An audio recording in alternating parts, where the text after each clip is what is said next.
We continue to follow the breaking news from Charles Village, where a major landslide has swallowed cars in that area. WJC is live on the scene. Megan McCorkle has the latest on a collapse that's affected a number of cars. Megan? Well, we are live here at the corner of 26th and St. Paul. We want to show you what it looks like right now. There is still a significant emergency presence out here. BGE also on the scene.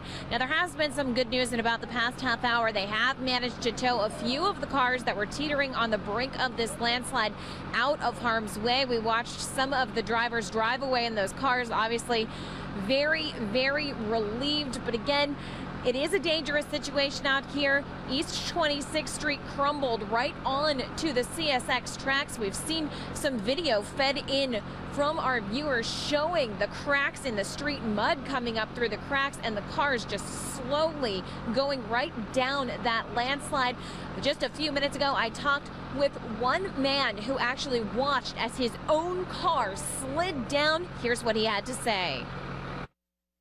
We stood back, and then things just, within about a 10-second period of time, it's just like the ground opened up and, the cars kind of slid down and the whole retaining wall just gave way with a giant crash and a plume of dust. And, people, one neighbor was screaming and crying. I mean, it was pretty traumatic.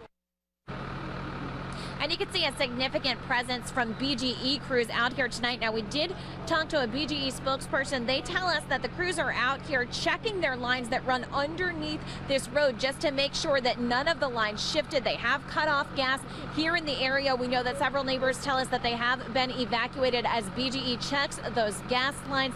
And we will continue following this developing story. For now, live in Charles Village, I'm Megan McCorkle, WJZ Eyewitness News. Boy, what a mess that is, Megan. Thank you very much. Complete coverage continues now with Rochelle Ritchie, who's also live at the scene. Rochelle, you, of course, have been surveying the damage, and you've listened in on the mayor as she visited there this afternoon. That's right, Vic. We're just about a block away from where my colleague Megan McCorkle is stationed right now, and I can tell you that while the tow trucks have certainly removed a few of the cars out of this area, you can take a look over my shoulder and see that there are two cars that remain, and as you can see, they are still leaning over the edge of where this street collapse happened. I can tell you maybe about 10 minutes ago, another car did go over, so of course there is still a significant threat here with some more cars going over onto the CSX tracks. Now, the mayor also spoke earlier this afternoon, or this evening, I should say, and she said the good news in all of this is that no one was in their car at the time of this accident, and no one was walking along the sidewalk at the time, so there are no injuries to report at this time. I can tell you that the Baltimore City Fire Department says the people that live across the street from where this street collapse happened are not going to be allowed back into their homes tonight. There is no word on when they actually will be allowed. Now, of course, the question that remains out here is who is responsible.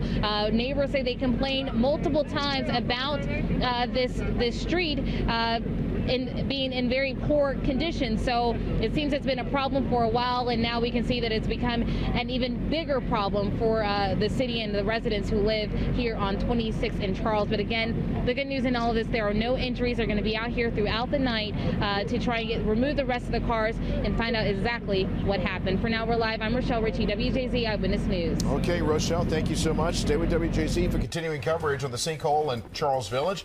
For the latest updates on this breaking news, you can always go to our website at cbsbaltimore.com.